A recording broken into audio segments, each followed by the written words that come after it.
Hello everyone, this is professor MH और इस video में we will discuss this is the lecture number 5 TY. बैब semester 5 financial accounting 5 FA5 liquidators final statement of account. ये question पूछा गया था दिसंबर 2023 में, दिसंबर 2023, जिसके अंदर निकालना था question number 4B liquidator final statement of account बनाना था।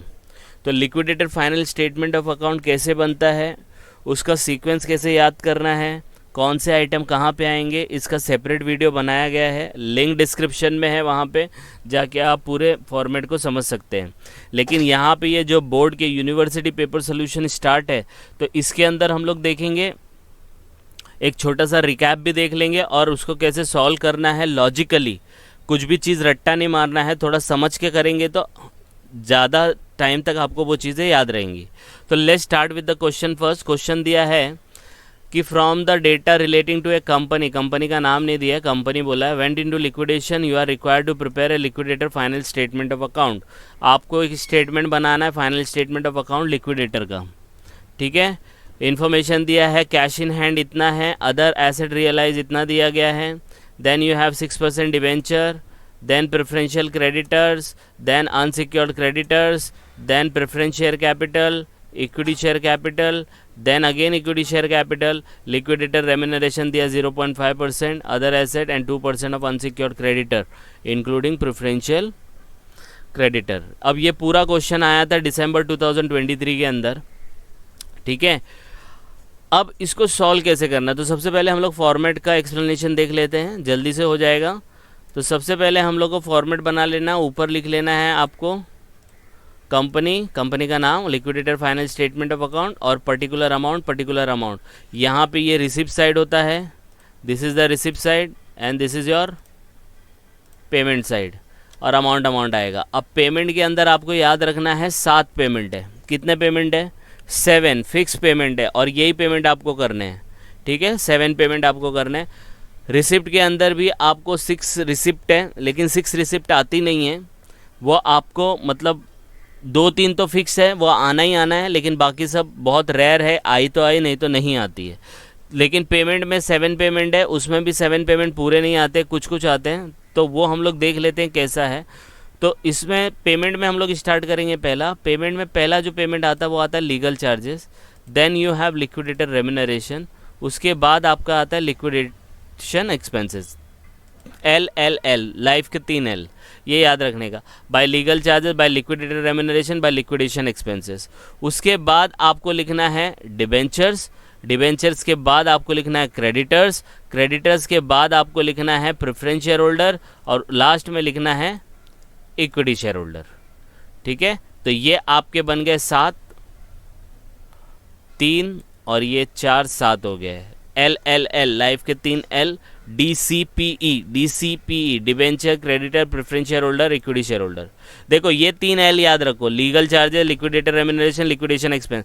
इसको बड़े ध्यान से आप समझ सकते हो। डिबेंचर, डिबेंचर एक लोन होता है, इसलिए पहला इसको पेमेंट करो, फिर अपने सप्लायर को पेमेंट करो, फिर जब इक्विटी और प्रेफरेंस की बारी आएगी तो पहले प्रेफरेंस शेयर होल्डर को, उसके बाद इक्विटी शेयर होल्डर को। तो बहुत सिंपल है, ये लोन होता है, इसकी वजह से पहला ये, फिर सप्लायर, फिर प्रेफरेंस, फिर इक्विटी। आई बात समझ में?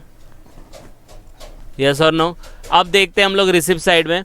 रिसिप्ट साइड में भी 6 रिसिप्ट होती है। पहला होता है एसेट रियलाइज, मतलब एसेट में आपने सेल किया, एसेट को आपने जो भी सेल किया वो यहाँ पे लिखना है। फिर आपके पास कुछ कैश बैलेंस हो सकता है, वो कैश बैलेंस आपको लिखना है, तो टू कैश लिखने का कि ऑलरेडी आपके पास कैश था, तो ये दूसरा हो गया। ये वैसे रिसिप्ट नहीं होती, ये पहले से होता है, लेकिन 2 याद रखने का। फिर तीसरा होता है एसेट रियलाइज्ड सिक्योर्ड, मतलब वो एसेट को बेचा जो सिक्योर्ड हो, गिरवी रखा गया हो कहीं पे, तो 3 ACA याद रखने का। जैसे चार्टेड अकाउंटेंट होते हैं ना, तो उनका 5 साल से पहले रहता है, 2 साल हुआ, 1 साल हुआ, 3 साल, तो उसको ACA बोलते हैं, एसोसिएट चार्टेड अकाउंटेंट। तो ACA asset realised, cash asset realised. फिर आपको 3 चीज़ें और याद रखनी है, बहुत रेयर है, आई तो आई नहीं तो नहीं आती, लेकिन ये 3 चीज़ें हैं जिसको हम लोग PCO बोलते हैं, proceed of call, calls from contributories and other trading receipt. Proceed of calls मतलब ये इक्विटी शेयर होल्डर से बुलाया जाता है, कॉन्ट्रीब्यूटरीज कॉल करके बुलाया जाता है, अदर ट्रेडिंग रिसिप्ट मतलब जब बिजनेस बंद होता है तो हम लोग कोई ट्रेडिंग एक्टिविटी अगर कंडक्ट करते हैं उसका पैसा लिखने का। तो ये 6 चीज़ें आपको याद रखनी है। तो पहले पूरा फॉर्मेट लिख लेने का, पूरे पेज पे याद रखना, पूरे पेज पे बनाना है। यहाँ बनाना है कम से कम 7 से 8 लाइन, इसमें कोई लाइन छोड़ने की ज़रूरत नहीं है, लेकिन ये जो सिक्योर्ड वाला है इसमें 2 से 3 लाइन छोड़नी है, क्योंकि जिस एसेट को आपने गिरवी रखा है तो उसमें आपको 2 से 3 लाइन छोड़नी पड़ेगी। प्रोसीड ऑफ कॉल ये आया तो आया, नहीं तो नहीं आता है। और ये 7 आइटम्स, LLL लाइफ के 3 L, legal charges, liquidator remuneration, liquidation expense, debenture, creditor, preference share holder, equity share holder. समझ में आया? यस और नो? अब मैं इसको पूरा ये कर लेता हूँ। अब क्या करना है, आपको स्टेप बाय स्टेप जाना है। अब याद रखना, पहले ये साइड कंप्लीट होनी चाहिए, ये 3, क्योंकि इसका जो फॉर्मेट है ना वो कैसा है, आपके पास लिक्विडिटी रेम्यूनरेशन मतलब कंपनी क्या है, लिक्विडेशन बंद हो रही है, तो आपके पास पैसा आना चाहिए, उस पैसे से ये पेमेंट होना चाहिए। और पेमेंट भी कैसा, पहला ये, दूसरा ये, तीसरा ये, चौथा ये, पांचवा ये, 6th वन ये, 7th वन ये। आप पहले ही प्रेफरेंस शेयर होल्डर को नहीं दे सकते, पहला यहाँ से गुजरना पड़ेगा, ये तीनों को पे करना पड़ेगा, तब जाके आप डिबेंचर को पे करेंगे, तब जाके आप क्रेडिटर को पे करेंगे। अब ये गड़बड़ हो जाता है, तो क्या करने का, पहले ये साइड को कंप्लीट करने की कोशिश करने का। तो जो जो पहला आइटम है पहले लिख लेते हैं। कैश इन हैंड देखो पहले से 53,000 है, तो 2 कैश के सामने जाके लिख देंगे कैश इन हैंड 53,000। दूसरा क्या है, एसेट रियलाइज मतलब बेचा है 8,50,000, सिक्योर्ड नहीं बोला है तो ये एसेट सेल में चला जाएगा 8,50,000। तो देखो अपने आप पैसा आ गया है। अब एडजस्टमेंट में अगर कोई पेमेंट भी आता है तो लिख सकते हो आप, लेकिन ध्यान रखना कि वो इस पेमेंट को एक्सीड ना करे। 8,50,000 और 53 कितना होता है, 9.5 लाख होता है, 9,53,000, तो 9,53,000 से ज़्यादा नहीं होना चाहिए। तो अब देखो सेकंड, ये पहला आइटम हम लोग ने पूरा कर लिया। सेकंड, डिबेंचर 1 लाख पे करना है अलॉन्ग विद इंटरेस्ट। तो अपने पास तो 9 लाख 9.5 लाख है ना, 9 लाख रुपया है ना, तो 9 लाख में आप ये पे कर सकते हो क्या डिबेंचर? यस, पे कर सकते। तो डिबेंचर में जाने का, पहला लिख लेने का, डिबेंचर अमाउंट कितना है 1 लाख, और उसके ऊपर इंटरेस्ट कितना निकलेगा, इंटरेस्ट बोला है 6 मंथ्स का, तो 1 लाख लिखने का इंटू 6%, तो डिवाइड बाय इंटू 6/12, 6 महीने के। इसको सॉर्ट आउट करेंगे, ये 0 0 कट गया, ये 6 का 2 कट गया, यहाँ 2 आएगा, 2 से 6 कट गया, तो 3,000 आएगा। तो इंटरेस्ट कैलकुलेशन आएगा 3,000। ये देखो यहाँ पे किया भी है, 1 लाख इंटू 6% इंटू 6/12 कितना आता है, 3,000 आता है। तो 9.5 लाख में से आप पे कर सकते हैं इतना, बराबर है। तो ये वाला भी हो गया, ये वाला भी हो गया, ठीक है। फिर देखो प्रेफरेंशियल क्रेडिटर दिया है 36,000। अब देखो क्रेडिटर के अंदर 3 आइटम आए थे, याद रखना, सिक्योर्ड, प्रेफरेंशियल और अनसिक्योर्ड, ये 3 है। पहले सिक्योर्ड को देने का, फिर प्रेफरेंशियल को देने का, अनसिक्योर्ड को देने का। अब बोलेंगे सर ये होता क्या है, तो देखो ये सब के बारे में ना सेपरेट वीडियो है, यहाँ पे मैं आप छोटा सा रिकैप कर लेता हूँ, लेकिन अगर एकदम इन डेप्थ समझना है तो लिंक डिस्क्रिप्शन में वीडियो का, वहाँ पे जाके आप इन चीज़ों को देख सकते हो। तो प्रेफरेंशियल सिक्योर्ड मतलब वो क्रेडिटर्स हैं जिसने गिरवी रखा है वहाँ पे कुछ। प्रेफरेंशियल क्रेडिटर वो होते हैं जिसको आप प्रेफरेंस देते हो, जैसे गवर्नमेंट का टैक्स है तो वो पहले पे करो उसके बाद आगे बढ़ो, तो प्रेफरेंशियल वो होते हैं। अनसिक्योर्ड मतलब नॉर्मल, जिनको पेमेंट करना है बाकी उनका पेमेंट, ठीक है। तो ये इसका मतलब हो गया। तो अभी कितना पे करना है आपको, 36,050। क्या पे कर सकते हो? यस। अपने पास 9,03,000 रुपये थे, उसमें से अभी तक 1,03,000 पे किया, मतलब अभी भी 8 लाख है। 8 लाख में से 36,000 आप पे कर सकते हो, तो यहाँ पे आप 36,000 लिख देना। बड़ा सोच समझ के लिखना है, क्योंकि ये पैसे ख़त्म नहीं होने चाहिए। पैसे ख़त्म हो गए तो पेमेंट कैसे करोगे? आ रही बात समझ में? तो इसीलिए ये चीज़ें याद रखनी है। अब इसके बाद देखो क्या दिया है, अनसिक्योर्ड क्रेडिटर कितना पे करना है, 2,30,000। क्या पे कर सकते हो? यस। 8 लाख है अपने पास, तो 8 लाख में से 2,30,000 आराम से पे कर सकते हो।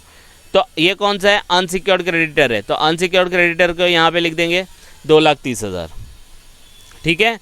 तो अभी भी कितना पैसा बचा, तो अगर आपने देखा होगा तो ये कि 2,60,000 हो गया, 2,66,000। अपने पास 8 लाख था, तो अभी भी है 6 लाख के लगभग है, 5.5 लाख के लगभग है अपने पास पैसा। फिर देखो आ गया नेक्स्ट किसको पेमेंट करना है, तो ये भी हो गया, ये भी हो गया, 4 एडजस्टमेंट हो गए। प्रेफरेंस शेयर होल्डर को पे करना है 5 लाख, 100 के हिसाब से, तो 5,000 इंटू 100 5 लाख हो गया। Preference dividend in the arrear for 1 year, तो 1 ईयर का प्रेफरेंस डिविडेंड निकालेंगे तो कितना आ जाएगा, 5 लाख इंटू 10% इंटू 1 ईयर, तो कितना आ जाएगा 50,000। तो यहाँ पे आके आपको रुक जाना है, देखो, क्योंकि अब इन दोनों का पेमेंट आप करने जाओगे तो 5 लाख और 50,000 तो 5.5 लाख हो जाता है, और अपने पास ऑलमोस्ट 5.5 लाख ही बचा है। तो अब रुक जाने का, क्योंकि अभी भी देखो ये सब पेमेंट बाकी है, ये ऊपर के, तो इधर पे आके आपको रुक जाना है। इधर पे आके आपको क्या करना है, रुक जाना है, इन दोनों को पेमेंट नहीं करना है। लेकिन इसके अलावा छोटा मोटा जो खर्चा है वो देख लेते। तो हम लोग ने ये 4 एडजस्टमेंट तो कर लिया, अब इधर आके रुक गए। क्यों रुक गए, क्योंकि इनको पेमेंट ज़्यादा जा रहा है, 5.5 लाख जा रहा है, और बचा भी पैसा उतना है। तो पहले छोटे मोटे खर्चे निकालो, क्यों, क्योंकि सीक्वेंस ये है। तो पहला क्या है, देखो ये तीनों को छोड़ दिया, बचा liquidated remuneration 0.5% of other asset. तो रेम्यूनरेशन दिया है तो 0.5% ऑफ एसेट रियलाइज, तो कितना आएगा, सो 8.5 लाख का, ये 8.5 लाख है ना एसेट रियलाइज, तो उसका 0.5%, तो 8.5 लाख का 0.5% कितना हो गया, 4250 हो गया। फिर दूसरा बोला है other asset realise, on the other asset realise except cash, cash को नहीं लेने का, 2% of unsecured creditor including preferential creditor, और रेम्यूनरेशन मिल रहा है कितना, 2%। तो यहाँ पे लिखेंगे 2% ऑफ अनसिक्योर्ड एंड प्रेफरेंशियल। तो अनसिक्योर्ड और प्रेफरेंशियल का टोटल कितना है, तो 266,050, तो 266,050 का 2% आ गया 5321। तो देखो अब सब खत्म हो गया, बराबर है। अब इनको पेमेंट करने आएंगे तो अपने वहाँ पैसे की कमी पड़ जाएगी, क्योंकि अब यही बचे ना, यही 2 बचे, देखो प्रेफरेंशियल इक्विटी, ये 2 बचे, तो ये लास्ट वाले 2 बचे। तो अब देखते हैं पैसा कितना बचा है। तो अपने वहाँ पैसा कितना था, 8.5 लाख और 8,53,000, तो अपने वहाँ पैसा जो बचा था वो बचा था 8.5 प्लस 53,000, कितना हो गया, 9,03,000 हो गया। अब 9,03,000 में से आप माइनस करो, क्या माइनस करो, ठीक है। तो ये अभी देखो इसका टोटल कर लेंगे ये सब चीज़ों का, तो ये टोटल करेंगे आप कैलकुलेटर पे कर लो, तो आएगा 3,78,621। चाहिए तो चेक करके देख लो, 4250 plus 5321 plus 1 lakh plus 3,000 plus 36,050 plus 2,30,000, कितना आता है, 378,621।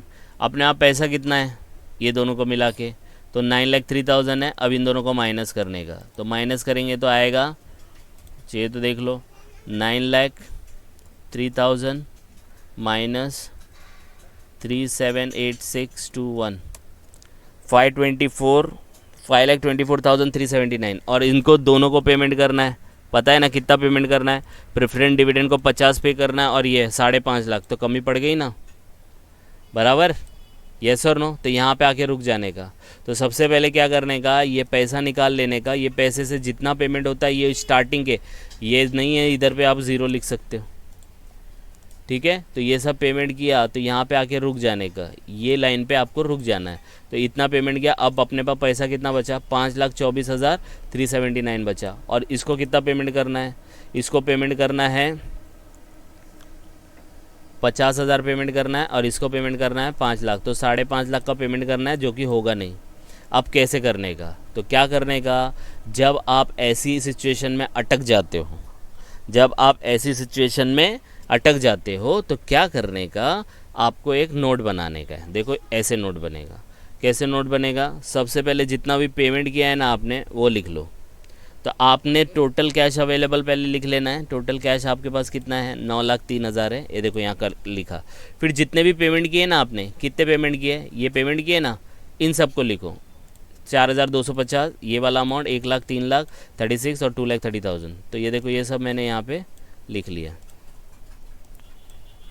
बराबर है। इन सब का टोटल मारो, इन सब का टोटल आया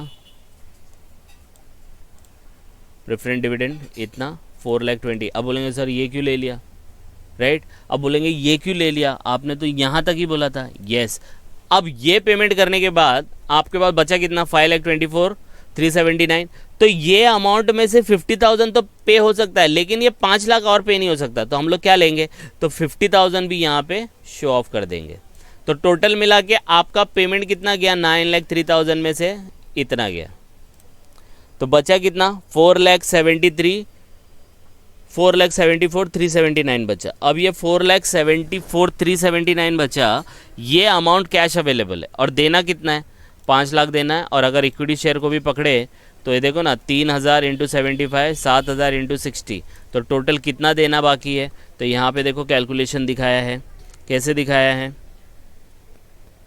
यहाँ पे फॉलोइंग पेमेंट इज पेंडिंग करके दिखाया। देखो फॉलोइंग पेमेंट्स आर पेंडिंग। पहला पेमेंट इक्विटी शेयर कैपिटल का 5 लाख, दूसरा पेमेंट इक्विटी शेयर होल्डर का 75 के हिसाब से, क्योंकि ये 3,000 इक्विटी शेयर है, 75 उसने पेडअप किया है, और दूसरा 7,000 शेयर्स है जो 60 रुपये पेडअप किया है, तो ये अमाउंट यहाँ पे लिख देंगे। तो टोटल मिला के ये हो गया 5 लाख, ये हो गया 2,25,000, ये हो गया 4,20,000।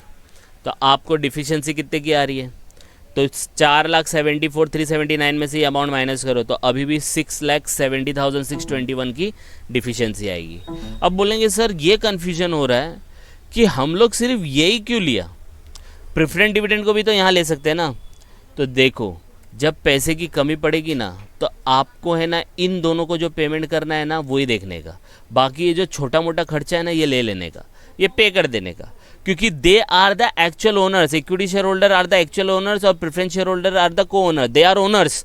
तो ओनर ही सेट ऑफ करेंगे कि कितने की कमी है और कितना पैसा अरेंज करना है, इसलिए यही कैपिटल लेने का। आ रही बात समझ में। तो कैश अवेलेबल इतना है और ओनर खड़े, भाई मेरा 5 लाख है, तेरा 2,25,000 है, तेरा 4,20,000 है, तो टोटल मिला के कितना हो गया, तीनों का टोटल करेंगे तो आता है 11,45,000। तो 11,45,000 की ज़रूरत है ओनर के पैसे को मिला के, और अपने पास पैसा कितना है 4,74,379 है, तो अभी भी कितने की ज़रूरत है 6,70,621। अब ये तीनों झगड़ा करेंगे, बोलेंगे ये पैसा कौन देगा भाई, तो बोलेंगे झगड़ा मत करो। पहली बात, मुझसे मतलब नहीं है, क्योंकि मैं प्रेफरेंस शेयर होल्डर हूँ, पैसा आपको मेरे को रिटर्न ही करना है। इक्विटी शेयर होल्डर का पैसा रिटर्न नहीं होता है। तो ये दोनों, ये जो अमाउंट है ना 6,70,621, ये दोनों मिल के देंगे। तो इसने क्या बोला, एक काम करते दोनों इक्वल दे देते, तो ये क्या बोलेगा, नहीं नहीं ऐसा इक्वल क्यों, हम लोग देखेंगे ना किसके ऊपर कितना निकल रहा है, ऐसा इक्वली थोड़ी बांटेंगे।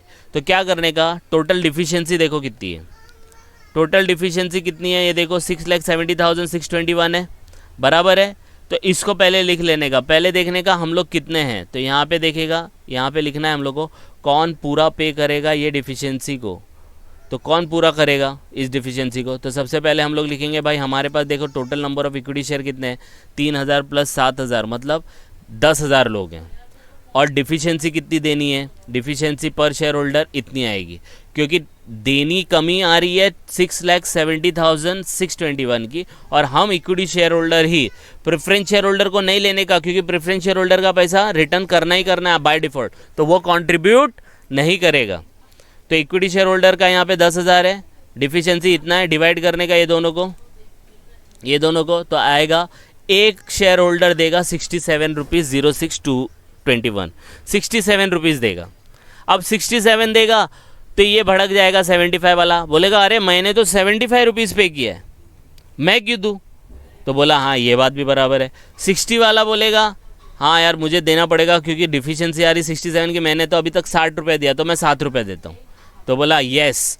तो अब दोनों में देखो कैसे डिस्कस होगा, 67 आ रही है डिफिशियंसी, तो सामने वाले ने बोला था कि मैंने तो 75 रुपया पे कर दिया, तो हम लोग दोनों का नाम लिख लेंगे, देखो नाम लिखा है, बराबर है। तो ये वाला बोल रहा है कि भाई डिफिशियंसी जो आ रही है वो कितने की आ रही है 67, लेकिन मैंने तो 75 रुपया पे कर दिया ना, अब 75 रुपया पे कर दिया तो मुझे तो मिलना चाहिए, क्योंकि जो शॉर्टेज हो रही है वो 67 रुपीज़ की हो रही है और मैंने तो 75 पे किया, तो बोलेगा हाँ ये भी बराबर है, तो they will receive the amount. तो पे कौन करेगा, तो पे करेगा ये वाला, क्यों, क्योंकि 67 आ रहा है, इसने अभी तक 60 भरा है।